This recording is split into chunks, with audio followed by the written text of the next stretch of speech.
I want to show you how to make Hollandaise sauce. It's one of those sauces which goes so well with fish. The reason really is it's an all butter sauce, and fish often needs a lot of nurturing because it's got quite a sort of delicate flavour, so it really suits a good rich sauce like Hollandaise.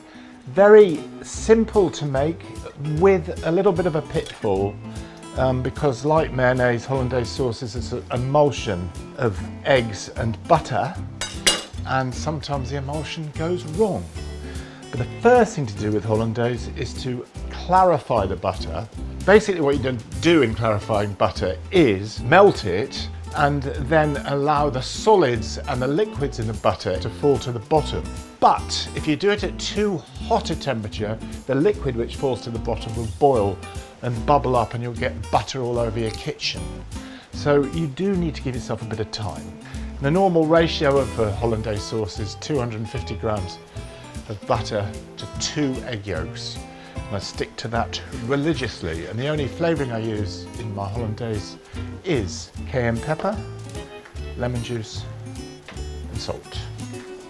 You see that's beginning to boil now, and just leave it to do its thing. So in preparation for making the Hollandaise, I need to separate a couple of eggs. Of course I'm not going to throw away the egg white, but I only need the egg yolk for this sauce. So 2 egg yolks in there, and now I've got some water, and I'm going to just bring this water to the boil and find my trusty whisk.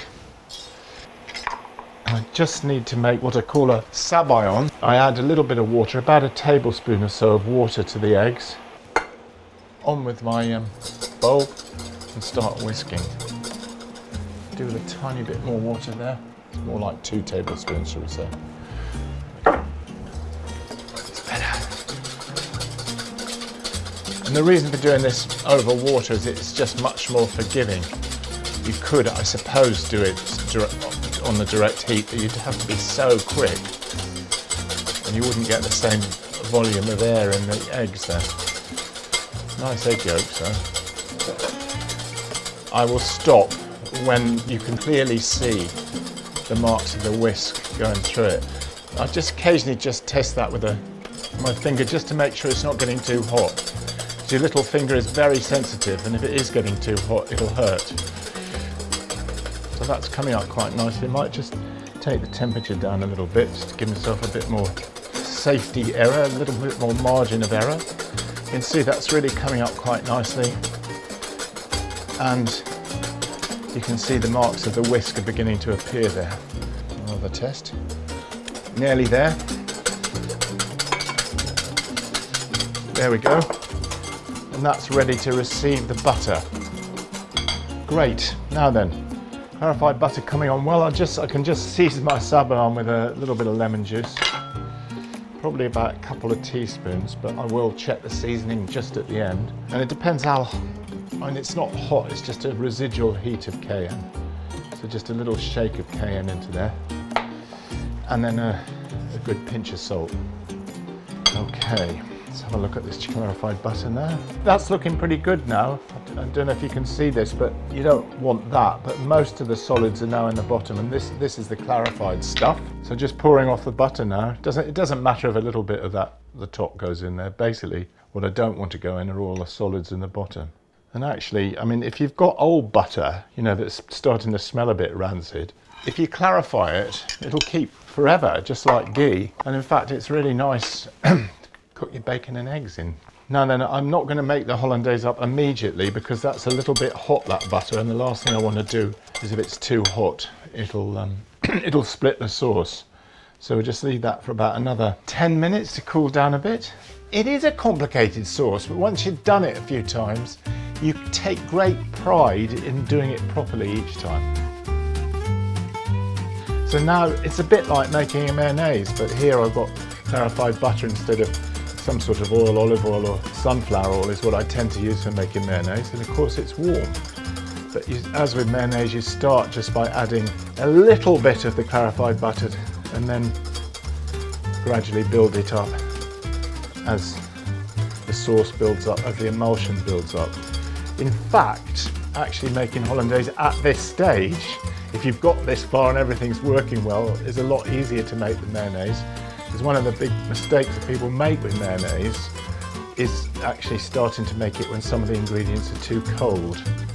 As you could never accuse this hollandaise of being too cold. It's now at about just under 40 degrees, I think. It is a sauce that you have to serve warm. A little observation I make of some complaints we get in the restaurant with a fish dish with hollandaise. They say, the sauce was served warm, not hot. You would like to just say, yes, of course it was warm. If it was hot, it would have split and you'd be serving it with scrambled egg. So we're nearly there with the butter. I'm going to add all that. And as you can see, it's really starting to thicken up nicely. And also, you can see that it is very voluminous. So there we go, all in there. And now I'm just going to taste it, just check the seasoning if I need to. I don't need to. That is ready to go. Now what I need to do is keep it warm. And what I do is just put it back on the water, but I've turned the heat off some time ago, and just cover it with a plate. So what I do, and this will keep half an hour, 3/4 of an hour easy, is I just keep coming back and just heating the water up a little bit and then returning it. So I just put that to one side till I'm ready with the salmon. I'm just going to pan fry salmon. Now, I'm going to use clarified butter as the cooking agent because now it's clarified it won't burn. The way of cooking thick fillets of fish like this is the same always. You cook it on the skin side for a long time, so you get the skin side nice and crisp. I'm just seasoning it with a bit of salt and pepper, by the way. And then you cook it for a minimum time on the other side. So in it goes. And don't sort of do this too hot generally because you don't want to burn the skin, you just want a nice caramelized colour. So we'll go down a bit now. And allow yourself some time, you've got all the time in the world. I'm just going to stand here and cook it gently. And what I'm also going to use is a temperature probe because the thing about salmon and any oily fish, it's much better served a bit undercooked in the centre.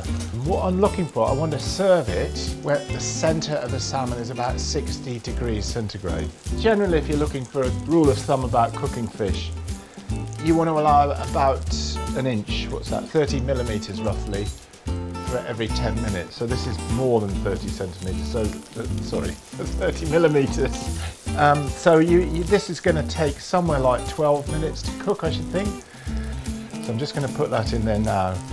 And we're on about 70, but that's nearer the skin. If I put the probe in a little less, we're still down to 37. So it's definitely time to turn it over and cook the other side. And as you can see, it's really about spending plenty of time cooking it on the skin side. A friend of mine calls this skin the bacon of the sea because I've seasoned it really well and it's got this sort of lovely crispness. But also salmon skin, when it's cooked like that, is lovely and crunchy and really like well-cooked bacon. So we're looking now for about another minute, 2 minutes on the other side, and then we'll serve it with Hollandaise sauce.